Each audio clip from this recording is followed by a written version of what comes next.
All right, so the Borderlands 4 story trailer dropped the other day. I must admit I've watched it a few times, but I think it's about time I actually put some input on it and what my thoughts within the story are. So anyway, let's jump straight into it, I guess.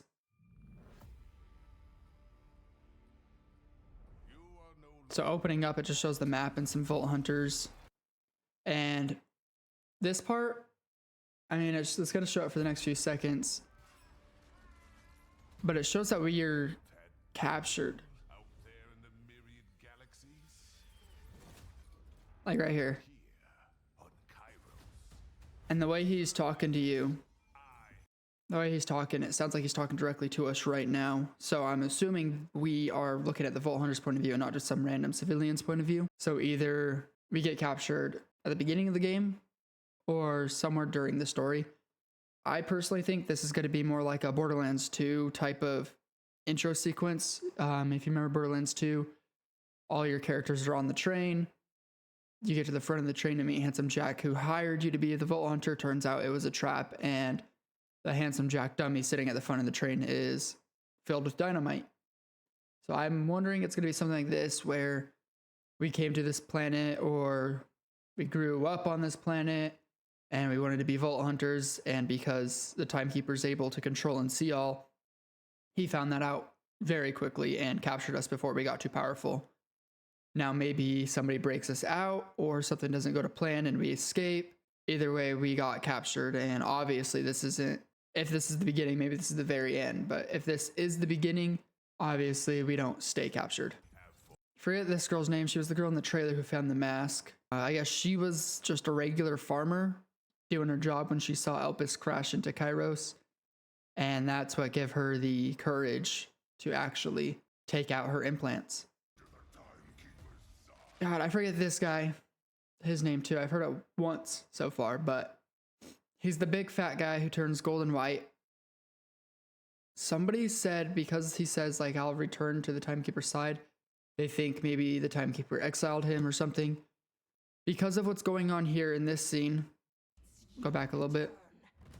Because of what's going on here in this scene, I feel like, yes, he used to work with the Timekeeper. However, it looks like maybe he left that life behind and joined a life of peace. If he's over here, looks like meditating with this group of people. But I'm assuming something happens. Maybe it was Elpis crashing into the planet and he saw how chaotic it would be. Maybe he saw the Vault Hunters didn't like people coming to the planet and causing mayhem, as the Timekeeper says in one of the other trailers. But if you watch this guy right here, he comes over and he grabs and kills this guy, which frightens everybody here. They also saw something as he grabs him. Something happens with his hand. That right there, and it's almost enchanted like, so maybe that's a mechanic will fight against him. But whatever going on with his gauntlet or his hand here, I think this here, somebody said it was a vault monster. I think it could be a vault monster, but it could also be like we saw in the vault that everybody was able to record and show us. This could be one of the guardians, you know, those guardians who actually sit just outside of the vault. And we'll see the one I'm talking about later in the video. But this could be one of those guys, one of the guardians protecting the vault rather than an actual vault monster. Now, all the ones I saw, nobody pointed this out. They're on Sanctuary 3. This is, you know, where that glowing planet was. Like, this is the bridge. They're on Sanctuary 3 right now. You got Amara, you got Vex, and here's Zane. So I'm pretty sure you'll meet Amara very early on, and you guys are going to start getting some Vault Hunters to try and take down the Timekeeper. Zane hears about this. My only thing is it looks like Sanctuary 3 is crashed. It doesn't look like it's operational anymore. And the reason I say that is because look at all these red lights. Like, remember when during the Borderlands 3 story, you lose power to your ship, you lose gravity, everything goes red. So that's what this is reminding me of. Everything's red. Some bullet holes here. So maybe it got boarded. Maybe there was a call from Zane or somebody else on the ship asking for help. Like they got attacked and you came, and once you come to save him, he's like, you know what, maybe I'll join you. Kind of like how Maya went, where Maya's planet was being attacked by the children of the Vault, and we went, and then she joined us after that. And here's why I think at the beginning we're captured and something happened that caused us to escape. And it's the scene that's about to come up right here. This is Rafa laying here. You see his mask and everything. Looks like he washed up on this shore where Claptrap throws this can at him to see if he's alive. Welcome recruits. So this is probably the beginning where we might get our little tutorials. Already looks like you have some walkways up here. Maybe something you have to climb over there. Firehawk. Something Claptrap put together. But I bet this is where you'll get your tutorial. And I think the scene before where we're captured is similar to Borderlands 2, where it's just an intro scene. And you're going to end up washed up on the beach. I bet this will be a named enemy. Look, it's almost all cybernetic. And then one human-like arm. More driving. Desert scenery this time. Possibly a Ripper camp. Got some paintings over here. It's hard to see what they are. That one looks like some sort of face. Maybe pipes coming out of him or tentacles. Who knows? I think we saw this lady in another trailer. Isn't this the lady who they blew out the wall behind her and like kidnapped her? I think it is. Moxie's trying to get mugged by some lowlife here and pulls a fucking gun on him. So Moxie's back. We don't know who this is. Looks like a badass. Has a knife. Hopefully some crazy boss. It looks. We saw this in another trailer as well. She says, a toast to our savior. Maybe as you progress in the story, I know you're parts of the story because it's a non-linear, you can help out these survivors escape the timekeeper's grip. Maybe this is a camp of those. But because we've seen this lady here so much, I think she's going to be bigger. I don't know if she's going to be evil, if she's going to help us, but I think she is going to be part of a bigger picture. Maybe she's the leader of like the new sanctuary.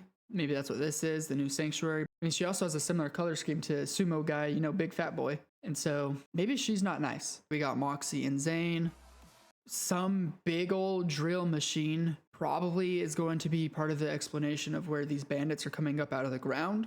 Maybe it's something trying to escape us and get underground. I mean, there's no saying if this thing came out from the ground or if it's going under.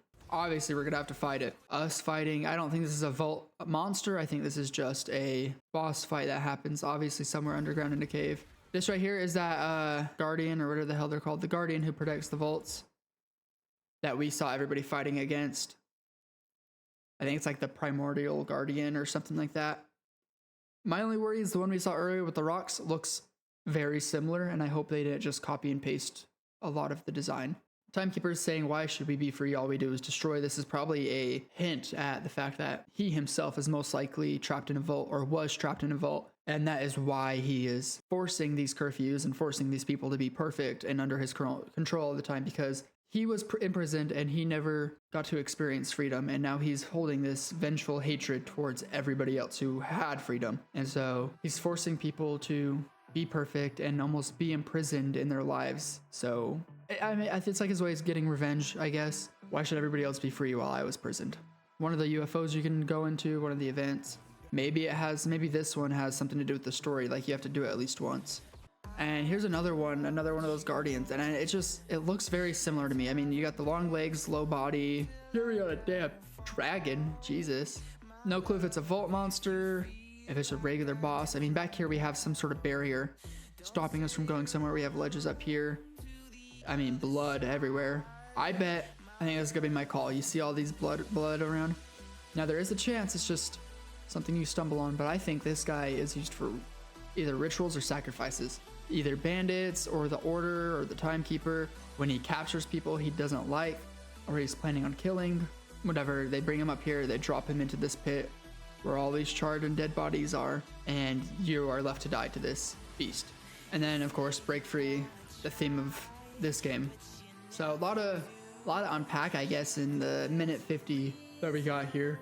But anyway, those were my thoughts. If you guys have any other thoughts, agree with anything, disagree with anything, do let me know in the comments. Give me your opinions on how you felt about the trailer, what you think about the trailer. And with that, I guess I'll see you guys next time.